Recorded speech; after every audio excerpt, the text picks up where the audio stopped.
This is Dr. Boone. I hope you're doing well in the first 2 weeks. It seems like everyone is doing pretty well. I was able to grade your week one. Still, week two is still open, so don't forget to post your discussion post by tomorrow, Sunday. But everyone's doing good. With your maps and with your discussions. And so, as we go into this new realm of our facilitated discussions, don't forget to sign up for your week for your facilitated discussion. Most people signed up, but make sure that you do so by Sunday. If not, I'll go ahead and fill it in. So, let's talk a little bit about week three. So, on the subject of the facilitated discussion, I went ahead and did a post. So, you can go on there and you can see what the discussion post is going to be for week three. Again, it's going to be on current events. It doesn't quite match with what you're going to be learning for week three. That's what I mean by the facilitated discussion, mostly about current events and making sure we know how to apply what we're learning to the current events. So it might not match up specifically for your week, but just in general, how can we apply these concepts like as you did when you talked about why you came into social work, which I really enjoyed reading those different stories and the reasons why you came to social work.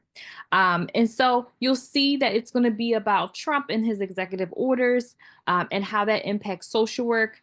So you'll have some readings. So do your readings first and then go ahead and answer the prompts. Make sure that you're using in-text citations and references because, again, being online, the only way I know that you have done any reading is if you let me know that you've done the reading and you reference them in your discussions. And that's what's going to make your discussions quality and proficient versus being more of the basic um, uh, and not as a high of a score. So for week three, we are just chugging right along. This week, we will explore the dimensions of the person, focusing on cognition, emotion, and self. One of the things that you will find in social work is we love a CBT, we love a cognitive behavioral therapy, right? And so this is going to be the marking and the beginning of you understanding why CBT is so popular. Why do we always talk about it, right? So we want to understand how these elements, right, your cognition, emotion, and self interact and how that's essential for social work practice. As patterns of emotion and cognition shape human behavior and social functioning. Cognition refers to the conscious and preconscious thinking processes, while emotion is a conscious state influenced by our appraisal of stimuli and changes in bodily sensations. Together, cognition and emotion contribute to our sense of self. So you're going to really see how all of those three parts go together.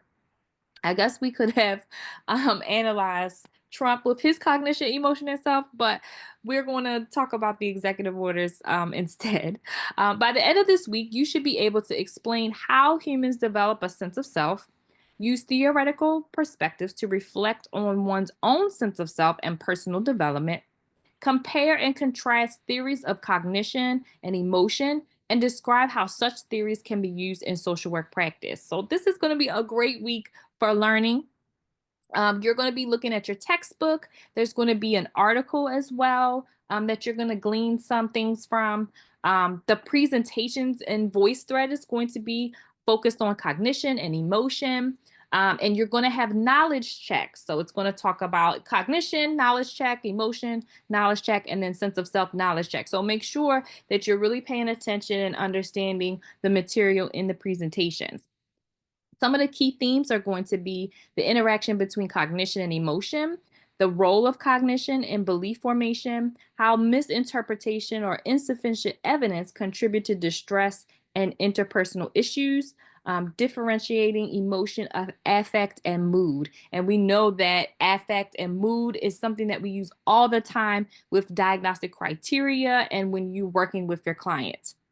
The other thing that's going to be really cool is that you're going to have a media um, this week. And we're going to use this media and this documentary to really follow through the next couple of weeks when it comes to these concepts. So, really making sure that you are able to see an example, a scenario, and be able to understand identity and how all of those things work. So, it is going to be on Canopy. So, make sure that your U Maryland credentials that you're logged in order to view that documentary. And you're going to consider the theoretical perspectives that shape Heidi's sense of self. Some of the activities that we have are the facilitated discussion. Again, this week it's me. And so I went ahead and went it and posted already.